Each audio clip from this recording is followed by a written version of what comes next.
बिहार के किसी भी थाने में आप चले जाइए और बिना किसी दिक्कत के, बिना किसी परेशानी के आपका एफआईआर ले लिया जाए, ये हो नहीं सकता है। आपको बताते चलें, जब कोई व्यक्ति एफआईआर के लिए जाता है तो कहा जाता है इसका जो व्याकरण है वह अशुद्ध है, व्याकरण शुद्ध करके लाइए।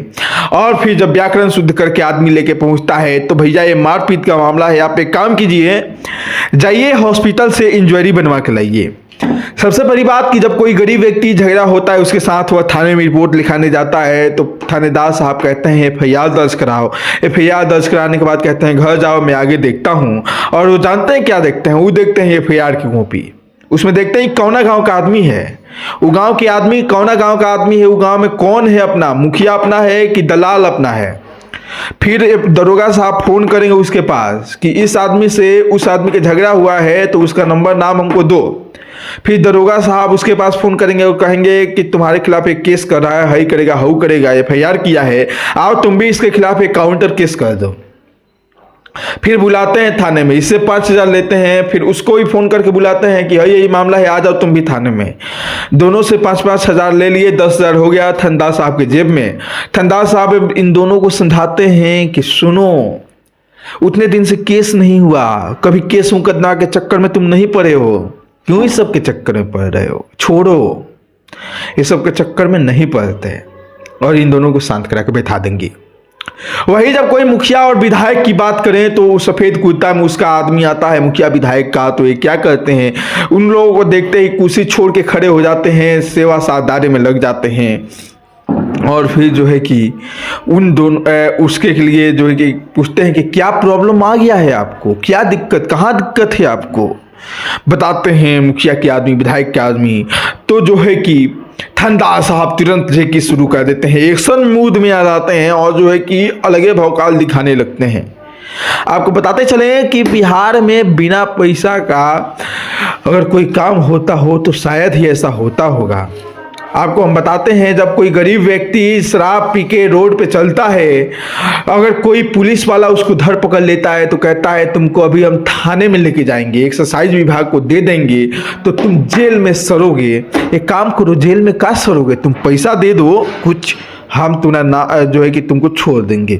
अब वह गरीब व्यक्ति है, अपना घर देखता है, परिवार देखता है, बेटी एक है शादी के लिए, उसे देखता है, अपने बेटे को देखता है, फिर सोचता है कि ये सब मेरे ऊपर है, मैं क्यों करूं ऐसा, मैं इसको एक काम करता हूं, पैसा ही दे देता हूं, मैं छूट तो जाऊंगा। और कहीं से कर्ज लेता है, पैसा देता है और फिर छूटता है।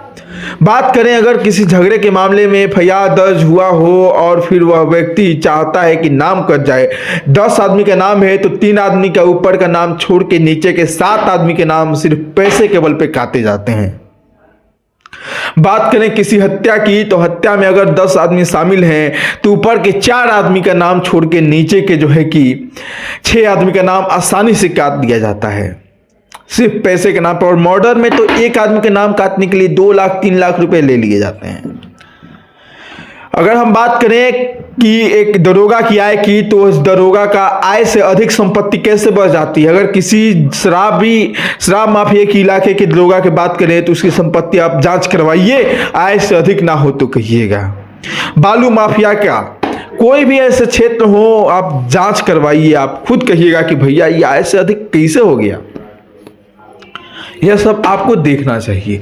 जमीनी स्तर पे क्या कुछ हो रहा है, सम्राट चौधरी जी आपको बताते हैं। लालू यादव का दौर था, जब कोई गरीब व्यक्ति थाने में जाता था तो वह जो थाने का थानेदार था वह कुर्सी छोड़ के खड़ा हो जाता था और पूछता था आपको क्या दिक्कत है बताइए, मैं उसको सॉल्व करता हूं। यह लालू यादव का दौर था। नीतीश कुमार सम्राट चौधरी के दौर में अफसर की अफसरशाही देखने को मिल रही है। कौन ऐसा नहीं है जो रिश्वत नहीं ले रहा है, और जो नहीं ले रहा है वो सही में सराहनीय योग्य है, उसको मेडल लेना चाहिए। लेकिन ऐसा बहुत कम ही देखने को मिलता है कि कोई रिश्वत ना ले और काम करे।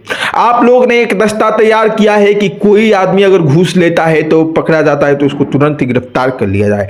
सम्राट चौधरी जी, नीतीश कुमार जी, मैं आपसे पूछना चाहूंगा, 1 महीने के अंदर आपने इतने लोगों को पकड़ा कि अब भी आप लोगों को नहीं पता चल रहा है कि भैया बिहार में घूसखोरी चालू है।